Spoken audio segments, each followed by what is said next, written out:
No programa de hoje nós conversamos com o ex-governador de Minas Gerais e senador Antônio Anastasia. Ele vai nos explicar um pouquinho sobre a trajetória política e dar a sua opinião sobre a reforma da Previdência. E falando sobre a reforma, nós recebemos a economista Fátima Guerra. Ela vai nos explicar sobre os principais pontos das regras de transição com a nova Previdência. Você já sabe qual é a melhor regra de transição para você? Então espera, porque é agora o Política em Foco.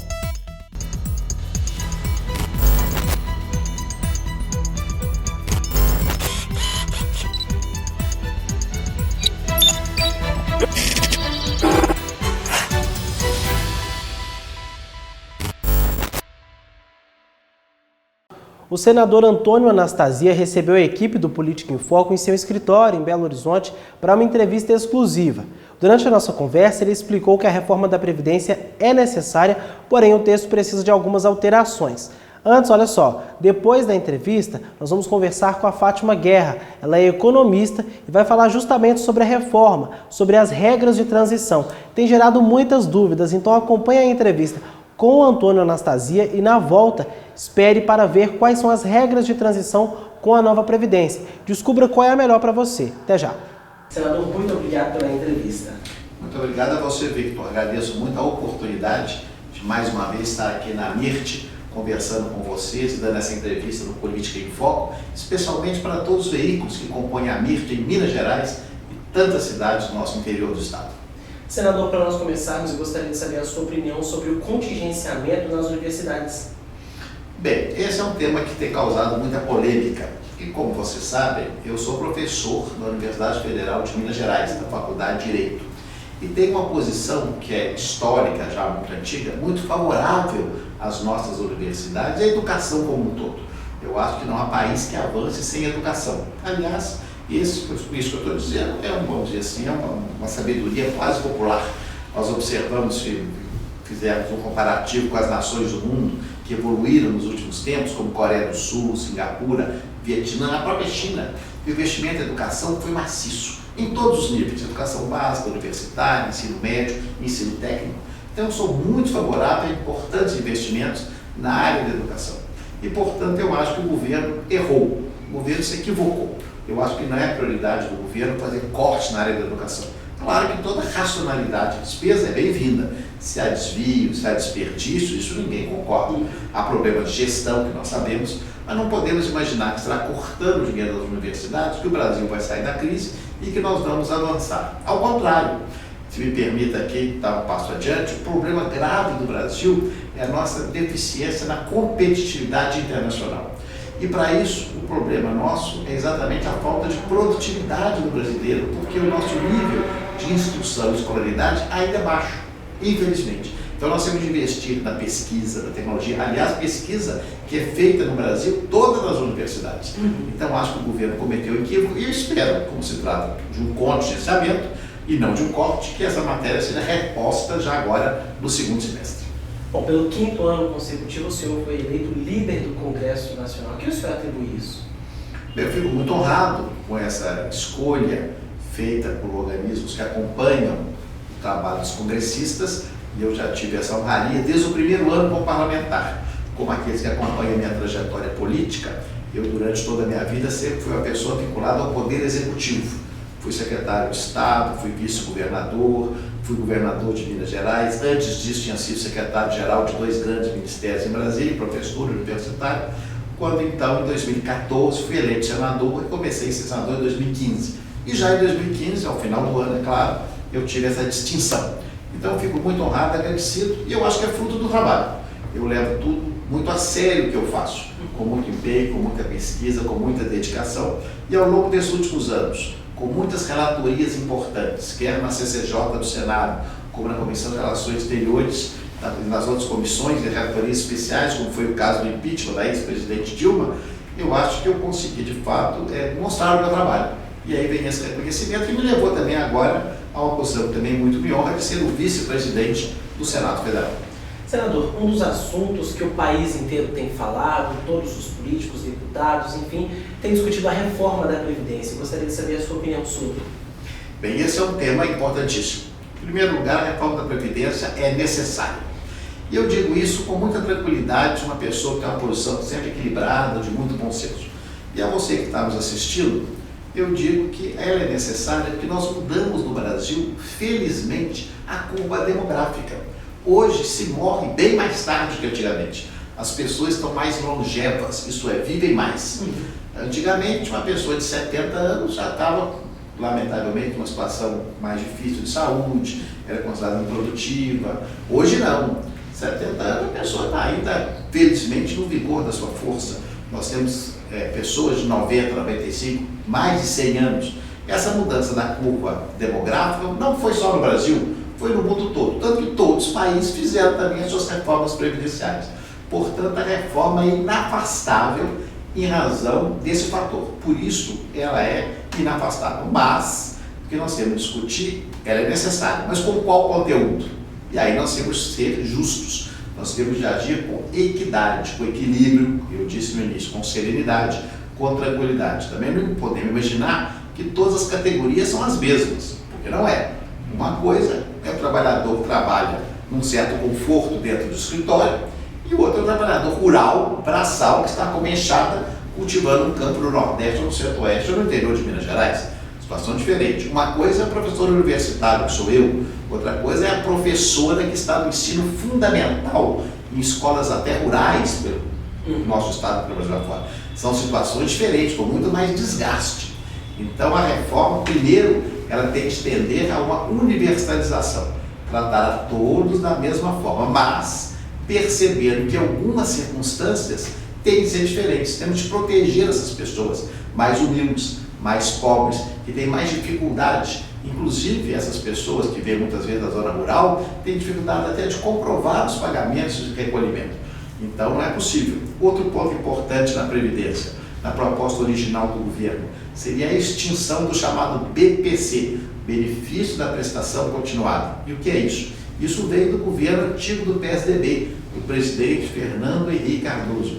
A pessoa idosa, a pessoa com deficiência, que não tem renda, ela não tem como viver. Então, naturalmente, a sociedade tem de dar uma ajuda a essa pessoa. Antigamente, essas pessoas ficavam aí largadas à própria sorte, muitas vezes até tristemente abandonadas pela família, em asilos, contando só com a caridade da igreja e de outras pessoas. Agora não, depois dessa lei da década de 90, todos eles têm um benefício da prestação continuada, que é um salário mínimo devido a essas pessoas, que lhes dá uma dignidade nesse momento da vida. Então, essa pretensão de acabar com isso, que foi a proposta do governo, não será aprovada. Então, fora algumas modificações dessa natureza, a reforma avançará. Temos um outro ponto polêmico, Vitor, que é a participação de estados e municípios. Eu não sei se estou avançando muito no seu questionário, mas é um tema também importante, até porque eu estou falando aqui para a MIRT. A MIRT que apresenta veículos de comunicação no interior do estado. Então, muitas prefeituras estão acompanhando os servidores do estado. E essa reforma previdenciária nos refere a essa mudança da curva demográfica, ela também atinge os municípios e os estados. Então, estados e municípios também terão de participar. Eu acredito, e a minha posição pessoal no Senado, é que eu sou favorável à inclusão de estados e municípios nessa reforma. Aliás, como foram feitas as reformas anteriores.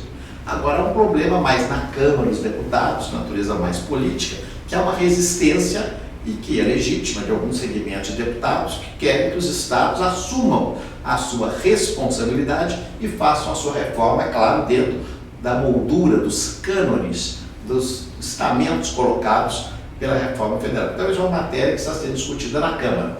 Mas é importante que estados e municípios também tenham a sua reforma, porque hoje o déficit, em Minas Gerais, o exemplo disso, previdenciário nos estados, é muito grande. Então, é um tema que ainda vai render certamente muita discussão, muitas páginas de jornal, muitas entrevistas, mas é um tema importante para o futuro do Brasil, a reforma da Previdência. Pensando no futuro do Brasil, não sendo aprovada, como você acha que o país vai ficar? Aí vai ficar muito difícil. Por que motivo? Como eu disse há pouco, nós temos hoje uma economia que é globalizada. Não adianta fechar os olhos nisso. Por outro lado, nós temos hoje no Brasil uma grande deficiência ainda de infraestrutura, por exemplo. Nós não conseguimos dar um arranco positivo em termos de indústria, de empregos, que hoje é um grande problema do Brasil, 13 milhões de empregados, porque nós não temos uma estrutura econômica forte o suficiente para fazer frente a essas necessidades. Então, para isso, temos de enfrentar alguns desafios. Melhorar a questão tributária, melhorar a questão da qualificação profissional que falávamos no início, melhorar a questão muito importante da burocracia, que é terrível no Brasil, mas também para melhorar a infraestrutura, avenidas, rodovias, portos, aeroportos, energia, gás canalizado. E para isso tudo, meu amigo e amiga que nos acompanha aqui pela rede da AMIRT, é fundamental que nós tenhamos investimentos. E para ter investimento, tem de haver dinheiro. E aonde vem esse dinheiro? No passado, o dinheiro vinha até do Tesouro. O Tesouro Nacional, os tesouros estaduais, até os municípios tinham dinheiro para fazer essas obras. Infelizmente, esse dinheiro não existe mais. Não há dinheiro para investimento. Pouco dinheiro que sobrou do Tesouro Nacional, dos estados, é para pagar as contas.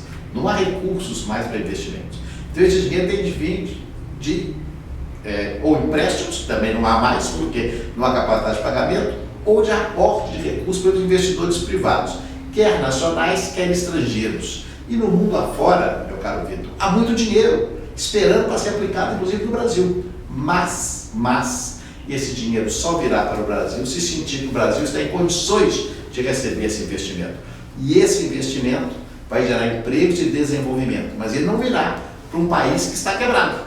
Um país que o governo não tem segurança jurídica, um governo que não tem condições de honrar os seus compromissos e um governo que a Previdência está, de fato, solapando as bases da economia, infelizmente. Então será muito grave para o futuro do Brasil se a reforma da Previdência não for aprovada. Repito, não estou dizendo que a reforma será aquela que o governo mandou. Não, eu mesmo discordo de vários pontos. Fiquei até muito satisfeito com o relatório do deputado relator na Câmara, o deputado Moreira, que apresentou um bom relatório a meu juízo, meu companheiro de partido, ele que é do PSDB de São Paulo. Acho que ele foi equilibrado, ele fez o que era possível naquele momento, mas a reforma da Previdência tem que ser aprovada para o futuro do Brasil, inclusive para permitir que esses investimentos venham, façam investimentos na infraestrutura, melhore a nossa competitividade internacional e aí sim, vamos gerar empregos para os brasileiros. Senador, nós fomos às ruas perguntar às pessoas o que o senador faz, como é o dia a dia de um senador. Vamos acompanhar qual foi a resposta das pessoas. O Senado, a Câmara funciona como a casa iniciadora, que inicia seus projetos de lei quando o presidente manda, e o Senado funciona como casa revisora.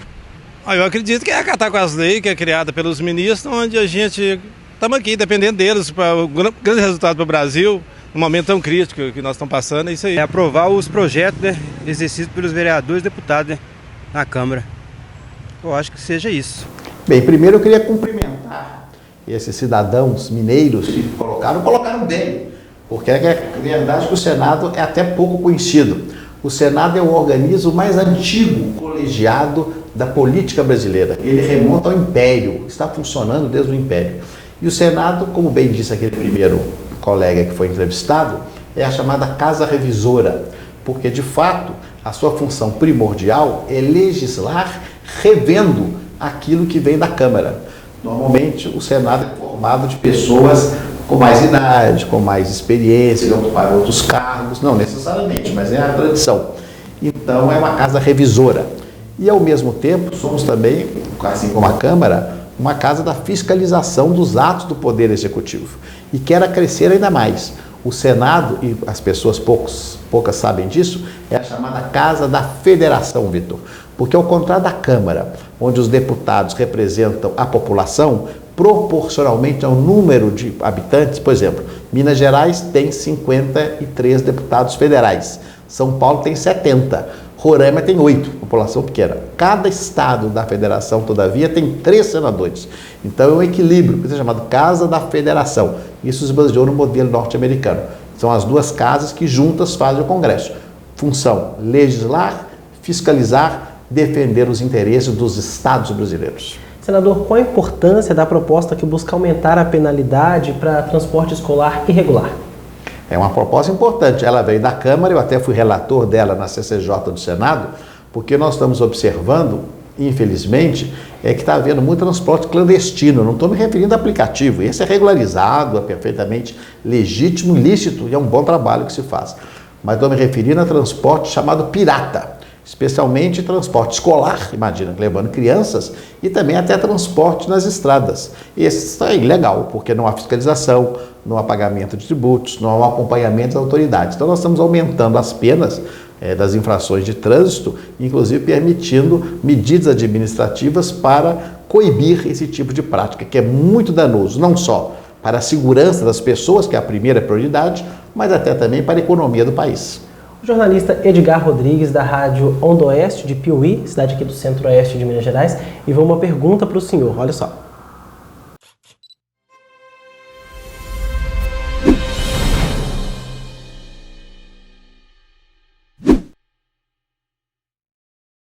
Senadora Anastasia, aqui é Edgar Rodrigues, do Jornal da Onda, da Rádio Onda Oeste FM da cidade de Piuí. Senadora, quais são as ações efetivas que o senhor e seus pares no Senado, principalmente a bancada mineira, têm feito para ajudar Minas Gerais, no que tange ao sufoco financeiro, situação essa que tem trazido muito desconforto para os gestores municipais e também comprometido a prestação dos serviços públicos para a população? O primeiro problema que temos em Minas é a chamada, ou famigerada, como dizem, Lei Candir. É uma lei que foi criada na década de 90 que tira os impostos dos estados que têm bens que são exportados. No nosso caso, o minério de ferro. No caso do Mato Grosso, a soja, por exemplo. E aí o estado não recebe recursos. Eu tive a iniciativa, portanto, primeiro como relator e agora como autor, para propor a extinção da Lei Candir. Talvez um pouco radical, mas para mostrar ao governo que isso está inviabilizando Minas Gerais e outros estados. E esse trabalho que fazemos em Brasília, juntamente com os outros 2 senadores mineiros e a bancada federal, é claro, é sempre em favor do estado. Aliás, nesse momento, estamos juntos com a Federação das Indústrias e com o próprio governo de Minas, num grande programa, ou projeto chamado Agenda Minas, identificando prioridades de logística, de infraestrutura e de retomada de investimentos para o estado. Fazemos isso no campo legislativo, da fiscalização, mas também usando a força política da bancada mineira para darmos ao estado crescimento, vinda de empresas e, o mais importante, geração de empregos para os mineiros. O senhor foi vice, logo depois foi governador de Minas Gerais. Eu gostaria que o senhor comentasse sobre o desafio de administrar um estado tão grande como este e também fizesse uma avaliação sobre o atual governo. Bem, o desafio de administrar, governar Minas Gerais, de fato, é muito grande, Vitor. Minas Gerais tem quase 22 milhões de habitantes, um tamanho geográfico da França, 853 municípios, a segunda economia do Brasil. Então, de fato, é um desafio. E nós sabemos que administrar nos dias de hoje é muito difícil. Eu, felizmente, fiz um governo que considero positivo. Logo depois fui eleito senador, saí bem avaliado no governo, fizemos obras em todo o estado, foram dezenas de estradas, escolas, unidades de saúde, colocamos Minas nos primeiros lugares de educação no ranking federal. Então foi um governo bem avaliado, positivo. E infelizmente depois disso entrou numa crise muito grande. Inclusive quando eu deixei o governo nós tínhamos o chamado Investment Grade. O que é isso? É o grau de investimento das agências internacionais que obtivemos no meu governo em 2012, que ficou ainda no governo do meu sucessor em 2015, mas que se perdeu em 2016. Lamentavelmente, escolhas equivocadas levaram a esse caos financeiro que nós estamos vivendo hoje e que leva o atual governo do estado a enfrentar grandes dificuldades. Eu tenho apoiado o governo do estado, apoiado o governador Zema, apesar de termos disputado as eleições, ele teve uma vitória expressiva, eu o cumprimentei, trabalho ajudando-o, porque acho que é dever, como senador da República de Minas Gerais, ajudá-lo. Temos o nosso partido também dando a ele o possível apoio da Assembleia Legislativa, que nós queremos ver que o Estado se recupere dessa crise, queremos que o Estado saia da situação difícil e é dever de todo mineiro, não só do político, mas de todo cidadão mineiro colaborar para que Minas Gerais se soerga dessa grave dificuldade que é passageira. Aliás, tivemos uma situação ruim também em 2002, quando entramos em 2003. Não tão forte como agora, mas uma crise gravíssima. Também não se pagava salário, não tinha 13º, não havia investimentos, havia as dívidas de todo lado, mas felizmente nós avançamos e conseguimos superar, e eu faço voto que o atual governo também consiga fazê-lo agora. Todos unidos para que Minas Gerais possa crescer, né, senhor? É o nosso propósito. Para nós fecharmos, eu gostaria que o senhor mandasse um recado para o público que está acompanhando o senhor, que votou no senhor, né? Que você desse um recado para eles para nós encerrarmos a nossa entrevista.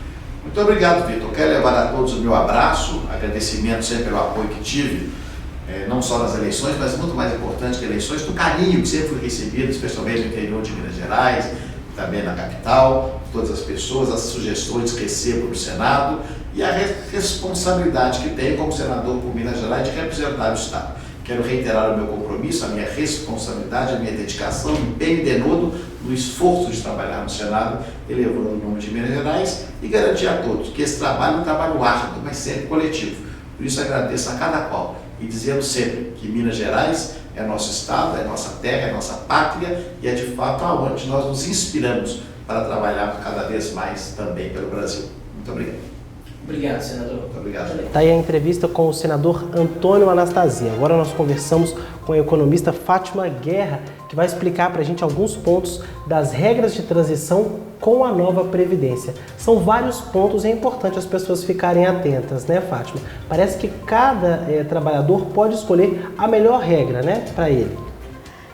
A reforma da Previdência, a PEC, da forma como ela foi aprovada em primeiro turno na Câmara de Deputados, né, em julho, agora em meados de julho, ela alterou algumas coisas com relação às regras de transição.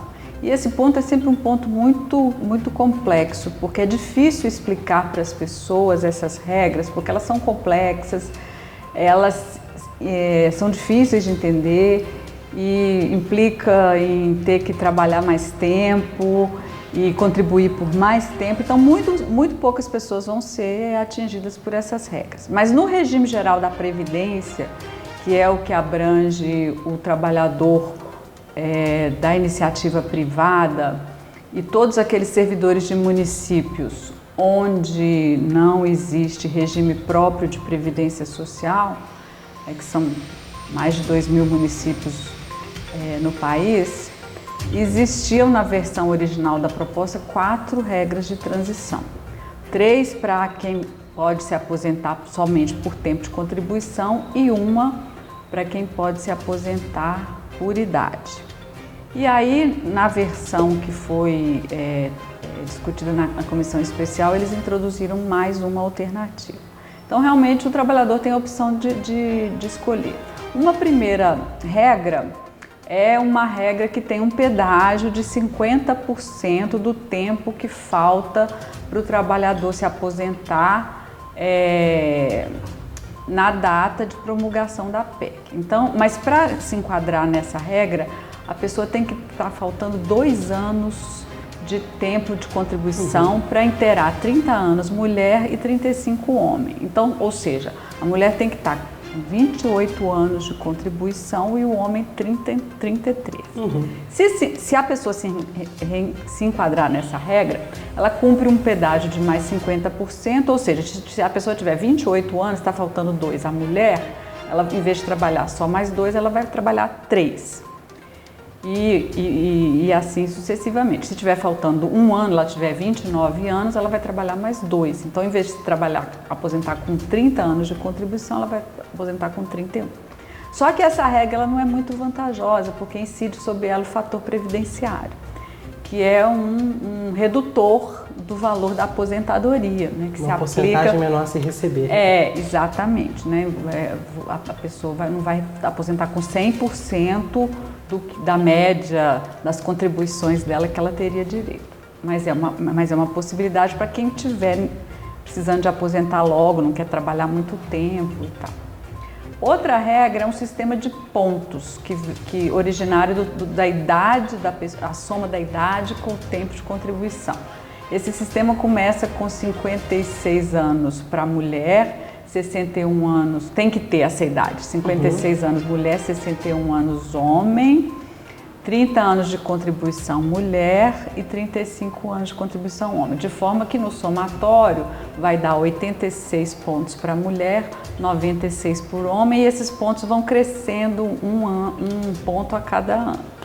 E os homens têm que chegar a 105 pontos? Eu acho que sim. Eu não tenho de cabeça assim exato o coisa, mas acho que 105 é mulher, 90 e poucos, enfim. Então tem uma escala onde a pessoa tem que se enquadrar, né, para ela observar esse sistema de pontos.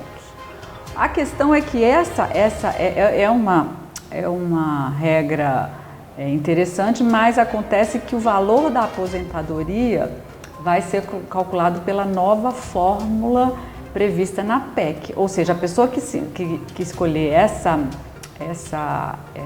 regra, ela também não vai poder se aposentar com 100% da sua média, porque muda a regra de cálculo do valor do benefício, né? Que é 60% da média de contribuição do trabalhador, mais 2%, 60% para quem tem 20 anos homem, 15 anos mulher, mais 2% a cada ano, né? Então isso aí também não vai dar 100% do valor da aposentadoria.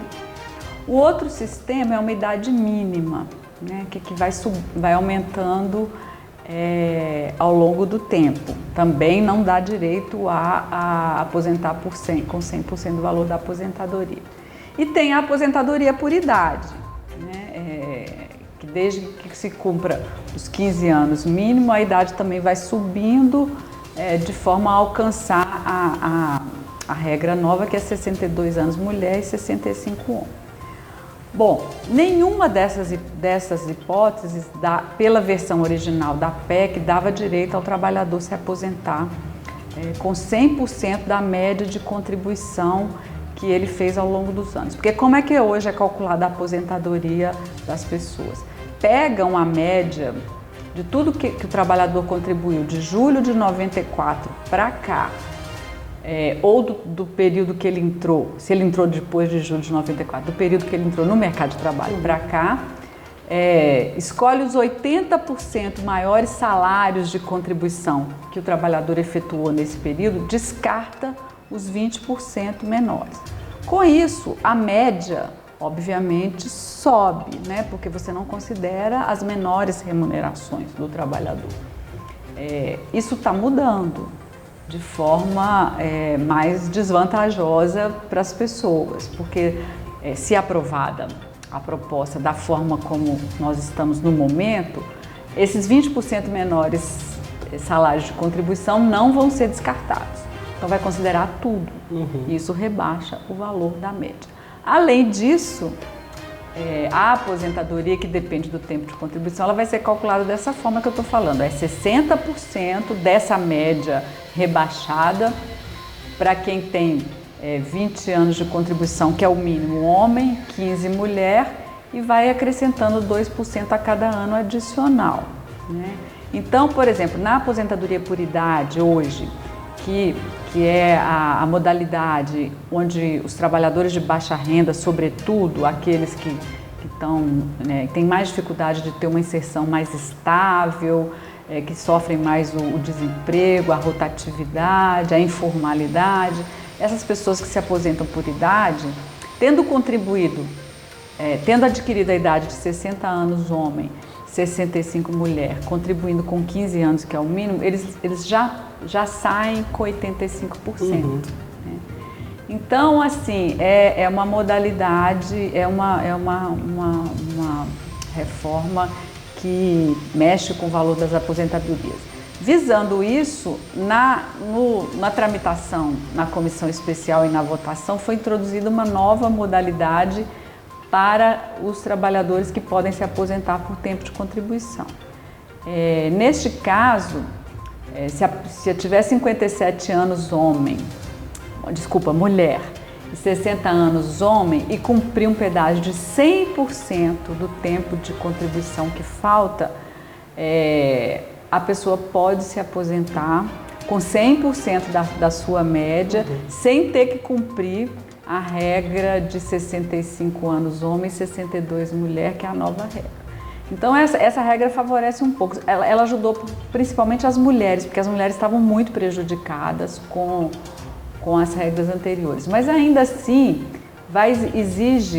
só é aplicável para gente que já tiver pelo menos uns 26 anos de contribuição. Pessoas com menos que isso, 26 anos mulher, 30 anos homens, não serão atingidas por nenhuma das regras. Elas são muito duras. Essas regras têm um período de duração? Acho que 10 anos, né, é um período mais curto do que na proposta original, na proposta que tramitou lá no governo Temer, a PEC 287, que previa uma transição mais longa, de 20 anos. Acho que agora são 10 ou 12 anos, não sei. Não sei ao certo. Mas é mais curto, né? E, como eu disse, vai pegar muito pouca gente, porque é só para aquelas pessoas que já têm um tempo de contribuição elevado. A gente que entrou mais cedo no mercado de trabalho, teve uma trajetória mais estável e conseguiu acumular um tempo de contribuição maior.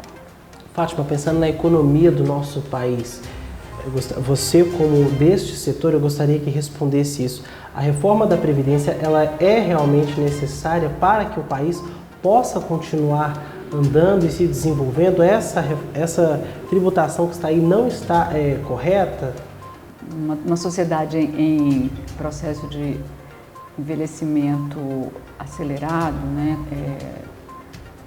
contínuo, como é o Brasil e a maioria dos países hoje, né, que está passando por uma transição demográfica muito rápida e com tendência de aumento do percentual de idosos, né, a médio prazo, tanto em função de que as pessoas estão vivendo mais, quanto em função de que está nascendo menos pessoas. Se você tem um sistema de previdência financiado assim no pacto de gerações, né, que os trabalhadores ativos financiam os inativos, claro que você tem que fazer ajustes no sistema previdenciário periódicos, porque você está diminuindo o número de potenciais contribuintes para a Previdência. Agora, daí dizer que uma reforma tão dura, tão abrangente, tão draconiana como essa, que mexe com a idade de aposentadoria das pessoas, significando que elas têm que trabalhar mais tempo, com o tempo de contribuição, significando que elas têm que contribuir por mais tempo, com o valor da aposentadoria, significando que elas vão trabalhar mais, contribuir mais e receber menos, vão deixar menos para os seus dependentes, porque a pensão por morte sofre um corte muito grande. 50% mais 10%. Exatamente. E pega, basicamente, o trabalhador do regime geral da Previdência. Apesar do governo estar dizendo que é uma reforma que distribui renda, porque está onerando mais o servidor público, que são os altos salários, quando a gente verifica, isso não é totalmente verdade, porque o trabalhador do regime geral, que recebe entre o salário mínimo e o teto da Previdência, que é R$ 5.870 e poucos reais, essa pessoa está sofrendo um impacto muito avassalador. E eu não acho que estão aí os ricos do país, né? Então, eu acho que a reforma é importante, mas ela não é suficiente para estabilizar a economia.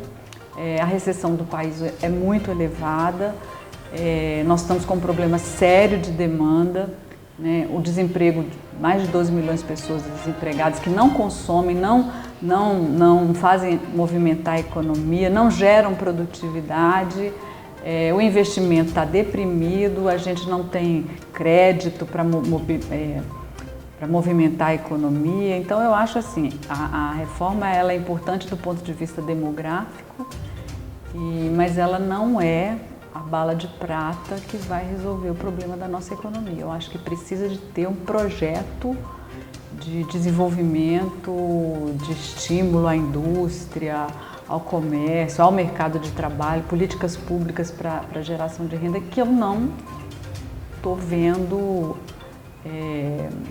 acompanhando a PEC e a proposta que está tramitando, embora eu acho que a proposta seja importante pelo aspecto demográfico.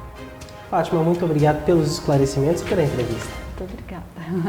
O Política em Foco de hoje fica por aqui. Muito obrigado pela sua companhia e pela sua audiência. Eu te espero no próximo programa. Até lá.